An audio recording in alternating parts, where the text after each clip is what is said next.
this Redfall is going to talk about a new game called Redfall. It's amazing. It's coming out very, very soon from Arcane, and it's basically Far Cry 2. Far Cry 2 meets Destiny 2 meets anything like a vampire game or Left 4 Dead. It's something that people are very, very excited for. I have not played it, but some people out there have played it. Those lucky souls include James Wright, Jinx's very own editor-in-chief, and he's here with us today. James, how you doing, man? I'm good. Thanks for having me. Good, it's good to have you. I briefly introduced Redfall, said what it could be compared to, but obviously you've played the game. Can you tell us how it feels as a fan of games in this genre? So, if you've played any of first and foremost, it's by Arcane Austin. So they did Prey, they did Dishonored. So if you're a fan of those games, you're probably going to like this.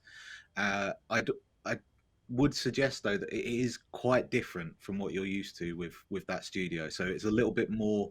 I put this in my preview. It feels like it's a bit more of a mainstream release. It's kind of got more of an open world, whereas you don't necessarily get that from kind of Arcane Austin games.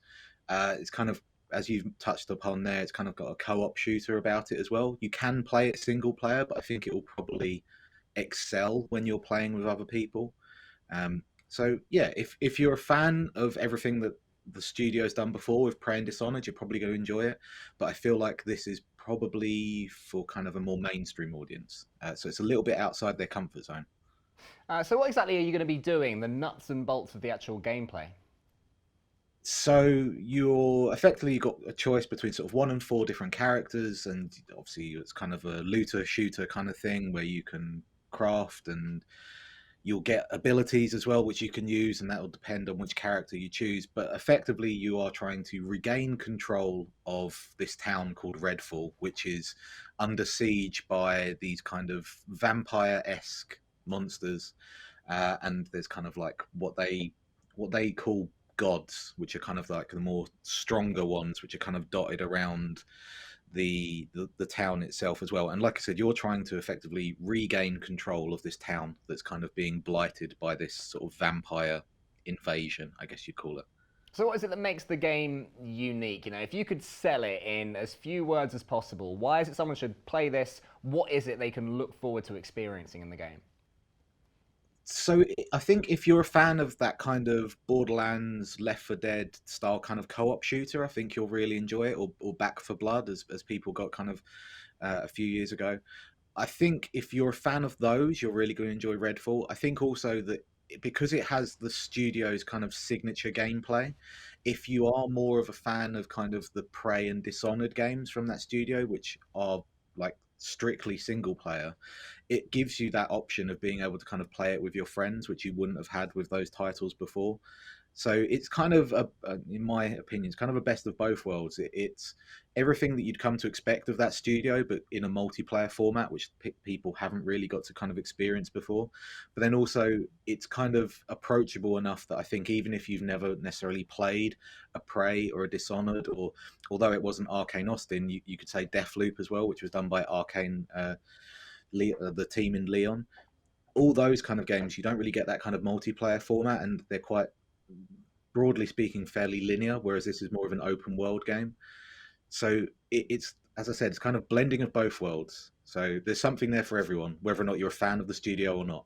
Now, so far it all seems very positive, and I'm sure that this is the game that you really enjoyed playing. I do have to ask, though, as a journalist, as a critic, is there anything maybe you felt either was missing or you'd like to see added further down the line, perhaps as DLC? So I think the one thing that you can tell is they're kind of, I guess, learning with this new type of game that they're putting together, because it is very much outside their comfort zone. They're used to a more linear format and not quite an open world, and it does feel like when I was playing it, because it was, you can play it in single player, and that's how I got to experience it. The storyline wasn't really doing much for me. It Because of the open world, there's kind of, in my mind, you were constantly thinking about the next encounter, the next skirmish. The storyline didn't really come into it for me. That felt a little bit forgettable, I guess. At the same time, because you kind of got this open world, everything's kind of spaced out a little bit. It's not kind of it's not got that same enclosed vibe that you might get from a Prey or Dishonored, where you can sneak around. It is, I think, built more so for kind of co-op gameplay, and that I think is where it probably will excel. If you're playing it solo, I think you can still enjoy it, but I don't feel like that's where the game will actually excel. I think you'd be better playing it with a group of friends.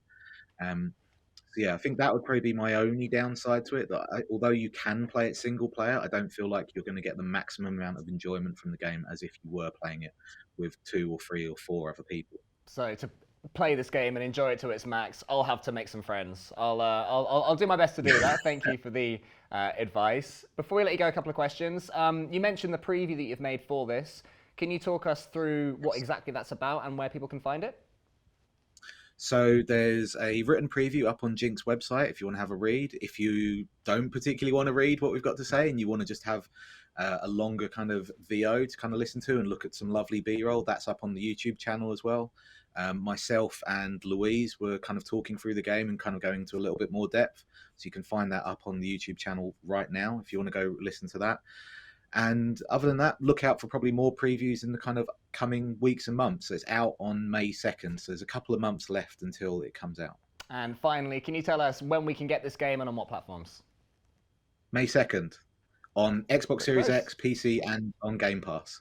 Brilliant. So not too long to wait now for fans who are looking forward to playing the game. Thank you so much, James. Have an amazing rest of your day.